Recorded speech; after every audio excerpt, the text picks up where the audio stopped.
जय हिंद। स्वागत है आप सभी का एक बार फिर से आपके अपने चैनल एनी क्लासेस में। आज मैं आपको जो क्लास 12 वाले हैं, क्लास 12 अगर पास हैं आप तो आपके लिए एक वैकेंसी है, एक जॉब है जो आपको भरनी चाहिए।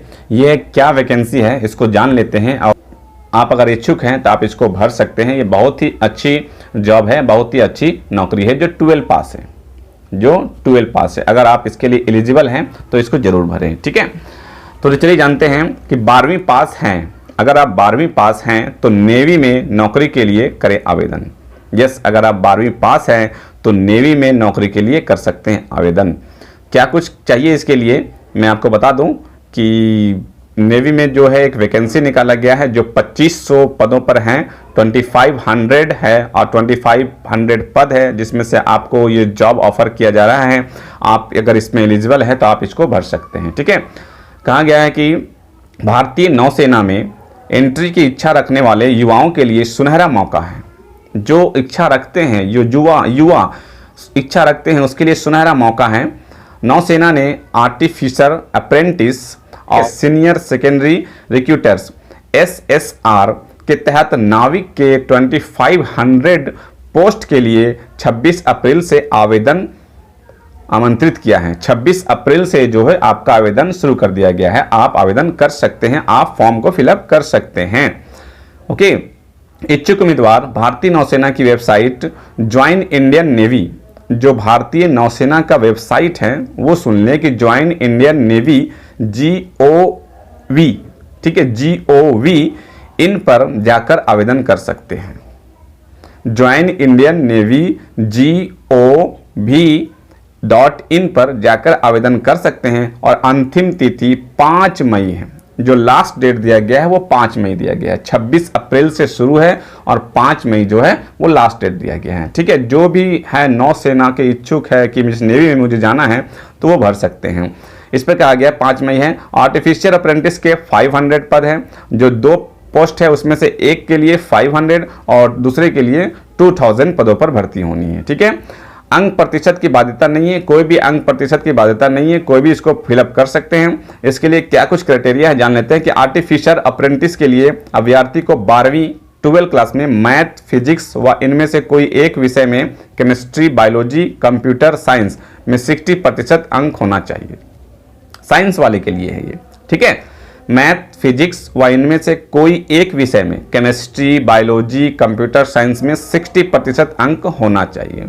उसके बाद नेक्स्ट है कि सीनियर सेकेंडरी रिक्रूटर्स के लिए 12 जो 12वीं क्लास जो पढ़ेंगे 12 में मैथ, फिजिक्स और इसमें से कोई एक विषय में केमिस्ट्री, बायोलॉजी, कंप्यूटर साइंस उत्तीर्ण होना चाहिए, ठीक है। ये टोटली जो है वो साइंस वाले के लिए कहा जा रहा है। मैथ है, फिजिक्स है, केमिस्ट्री है और कंप्यूटर साइंस है, बायोलॉजी है, इनके लिए है, ठीक है।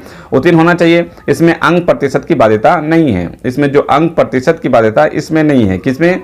जो सीनियर सेकेंडरी रिक्रूटर्स है उसमें कोई भी अंक प्रतिशत की बाध्यता नहीं है। लेकिन आपका जो ये दिया गया है अप्रेंटिस के लिए, जो अप्रेंटिस है उसके लिए अंक प्रतिशत लिखा हुआ कि 60% होना चाहिए। लेकिन सीनियर सेकेंडरी रिक्रूटर्स के लिए 12वीं मैथ, फिजिक्स और इनमें से कोई एक विषय में कंप्यूटर, बायोलॉजी, साइंस उत्तीर्ण होना चाहिए। इसमें अंक प्रतिशत की बाध्यता नहीं है। इसमें कोई भी प्रतिशत नहीं, सिर्फ पास होना चाहिए, ठीक है। आवेदन के बाद 12वीं के रिजल्ट के आधार पर अभ्यर्थी को किया जाएगा शॉर्टलिस्ट।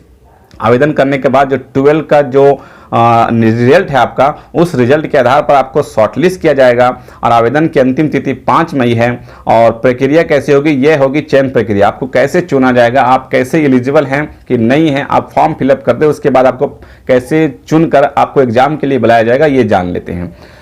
जो युवा की ओर से आवेदन किए जाने के बाद इंडियन नेवी की ओर से 12वीं के रिजल्ट के आधार पर अभ्यर्थी को शॉर्ट लिस्ट किया जाएगा।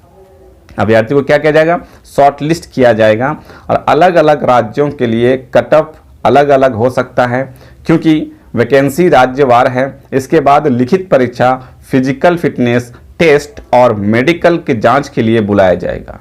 जो स्टेट लेवल के हैं, मीन्स अलग अलग राज्य के लिए अलग अलग सीट दिया गया है, तो अलग अलग राज्यों का अलग अलग कट ऑफ होगा और उसके बाद चयन करने के लिए उसको मेडिकल फिटनेस के लिए, फिजिकल फिटनेस के लिए और टेस्ट और मेडिकल जांच के लिए बुलाया जाएगा। और लिखित टेस्ट के समय, जब आपका लिखित एग्जाम होगी तो लिखित टेस्ट के समय कोविड-19 टेस्ट रिपोर्ट के साथ पहुंचना होगा। जब आपकी एग्ज़ाम होगी तो उस वक्त आपको कोविड-19 का जो जांच रिपोर्ट है आपके पास होना चाहिए। आप अपना जांच करवा के एग्ज़ाम देने जाएंगे कि आप पॉजिटिव नेगेटिव, जो जांच होती है उस जांच में आपका जो रिपोर्ट आएगा कि पॉजिटिव या फिर नेगेटिव, तो उस जांच रिपोर्ट को लेकर आपको पहुंचना होगा। और लिखित परीक्षा 1 घंटे की होगी। इसमें अंग्रेजी, साइंस, मैथ व सामान्य ज्ञान से कुल 100 प्रश्न पूछे जाएंगे। ठीक है, सिलेबस भी लिख दिया गया है कि अंग्रेजी इंग्लिश होगा और फिर साइंस है, फिर मैथ है व सामान्य ज्ञान जीके जीएस से कुल 100 प्रश्न पूछे जाएंगे। अब प्रत्येक प्रश्न 1-1 अंक का होगा। टोटल 100 मार्क्स और आपका नंबर भी 100 रहेगा। एक प्रश्न 1 मार्क्स का रहेगा। ठीक है, और नेगेटिव मार्किंग 0.25 होगी। 0.25 नेगेटिव भी है। अगर आप रॉन्ग आंसर देते हैं जिनका आपको मालूम नहीं है तो आप उसका आंसर नहीं जवाब दें। अगर आप जवाब देते हैं और वो आंसर आपका गलत हो जाता है तो आपको 0.25 मार्क्स कट जाएगा सही में से, है ना। मीन्स अगर आप नेगेटिव भी है पॉजिटिव भी है, आप सही करते हैं 1 मार्क्स मिलेगा, नेगेटिव करते हैं तो 0.25 आपका कट जाएगा। ठीक है, तो ये थी आपका मीन्स नेवी में अगर जाना चाहते हैं तो बहुत अच्छा मौका है। आप इसको फॉर्म को फिलअप कर सकते हैं, जो कि आपका डेट सुन ले 5 मई तक लास्ट डेट है फॉर्म भरने का। जो 5 मई तक लास्ट डेट है, 5 मई के फॉर्म फिलअप कर सकते हैं। ओके, तो ये थी आज का मीन्स लेटेस्ट अपडेट। इस तरह की जानकारी के लिए आप अगर चैनल को पहली बार विजिट कर रहे हैं तो चैनल से जुड़ जाएं और चैनल को सब्सक्राइब कर लें। ओके, ताकि मैं आगे भी इस तरह का अपडेट आप तक पहुंचाने की कोशिश करूं और आप तक पहुंचा सकूं। ओके, इस वीडियो में बस इतना ही। फिर मिलते हैं नेक्स्ट वीडियो में कुछ न्यू अपडेट और कुछ न्यू जानकारी के साथ। तब तक अपना ख्याल। Thank you friends, thanks for watching.